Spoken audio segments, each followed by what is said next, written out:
Hello, welcome to this introduction to Cashflow Management product package as prepared by ESS BIZTOOLS. This package is available as part of the ESS BIZTOOLS Gold package, but also can be subscribed to as a separate product package if you wish. Cashflow management is very important.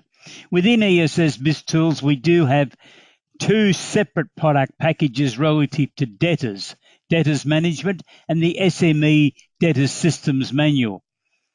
What we're looking at under the cash flow management title is the other components of cash flow management without as much emphasis on debtors in this particular product package, because obviously it's been well covered in the other two product packages relative to debtors. So the first one we'd like to look at is work in progress. This is an area where a lot of money is tied up in professional practices and in trades type businesses, manufacturing businesses.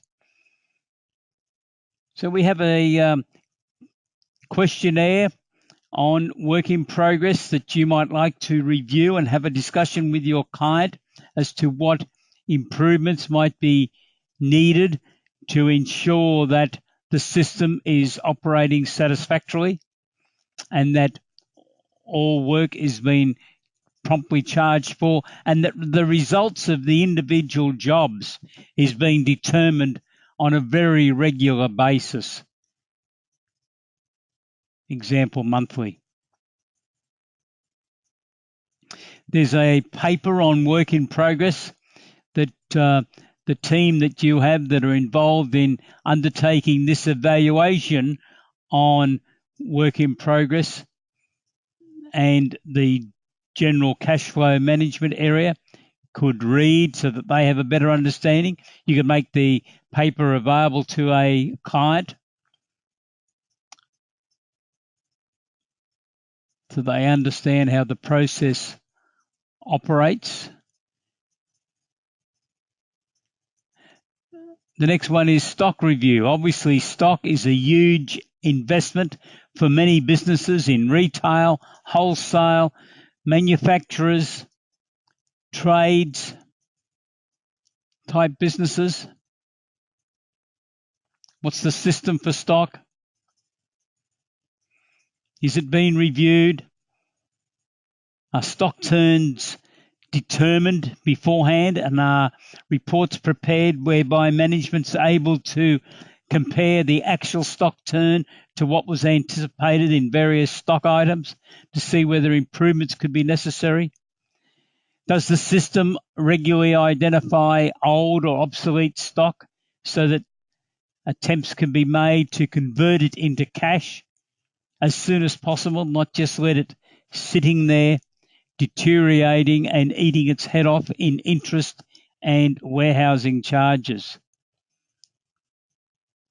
Is your client utilizing a stock matrix to enable an analysis to be made of stock? Does the team understand what their star items are? Obviously, these are items with high margins and high volumes. That's what you'd like to be selling in your business. But in every business, there's also high volume items with low margins, the so-called cash cows. And then we've got the problem lines. Last year's fashions. They might still have a high margin, but they're going to have a low volume this year. It's the wrong colour. Last year, everyone wanted to buy yellow. This year, they want to buy red. What are you going to do with that stock? And then we've got the dogs. They're the low volume and the low markup. Why have you got them in your stock system? You might ask your client. Every business ends up with these items. The challenge for management is making sure they clear those items as soon as possible and they don't replace them in their business. You've got to be very careful of automatic reordering systems that some stock that is obviously a dog item is not repurchased automatically when the stock is cleared. I had a situation with a jewelry business client of mine that had half a dozen stores, and one of the managers had worked very diligently to clear a particular stock item. They'd originally purchased 12 of these particular vases, which were retailing or tried to retail at a few $100s, so a very fancy type thing. But they'd been on the books of that store for over 3 years. They couldn't get rid of them. I happened to be in the boardroom one day of that business when the manager turned up and started tearing strips off the stock controller from the time he entered the front door, and everyone stopped, wanted to know what the argument was about. And apparently, when we really analysed it, what had happened was that the stock reordering system had automatically reordered another 12 of these vases, having taken 3 years to clear them. Now, that really was something that the automatic system should have been overridden on. And these are the sort of issues that your team should be conscious of when advising clients on stock control systems as part of the cash flow management. Creditors. It's very important that your business client understands the importance of paying creditors in accordance with their negotiated payment terms and understanding what they are. What is the negotiated terms? What is the actual payments? And what is likely to happen if payments are not made? Are the creditors likely to take action? If they're key suppliers, could they cancel supplying your client because they haven't been paying on time?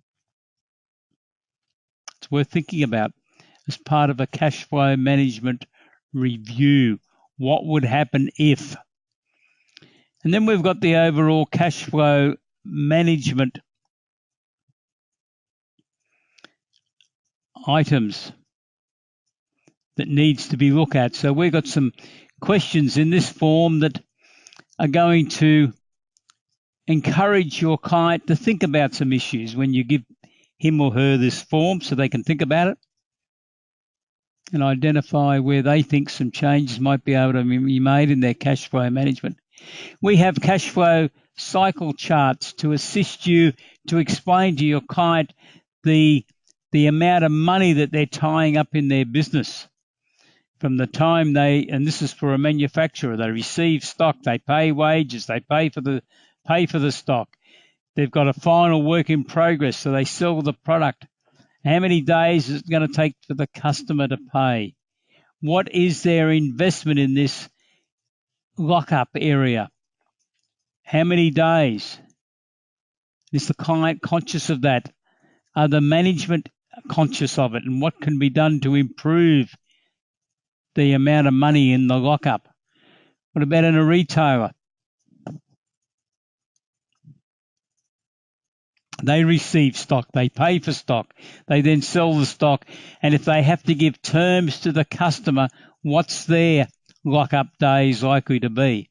If they don't have to give terms, if they're not running debtors, that's fantastic, but what is it? And are they aware of it? In some businesses, this could be 3 to 4 to 5 to 6 months. That's the tie-up in lockup. Professional services firms. You know that accountants have got one of the highest debtors days outstanding in Australia. It's up nearly 80 days. The average, according to a worldwide review that placed Australia as having the longest debtors days outstanding in the world, was 56.2 days. Yet if you check the benchmarking.com.au report for accountants for 2016, you will find that there is a very high debtors days outstanding figure, significantly higher than 56.2 days. So let's look at it from an accounting business. You start work on a project, you're paying wages. Hopefully you are billing on work in progress on at least a monthly basis. How long does it take your client to pay? How many days have you got in lockup, both in work in progress and in debtors. So that's the process for cash flow management. It's a very important area. The second Commissioner of Taxation at the ATSA conference in 2014 indicated that he thought accountants should really be specialising in cash flow management for clients. He made this comment based on the tax officer's observation of the debtors' days outstanding figure for small medium enterprises.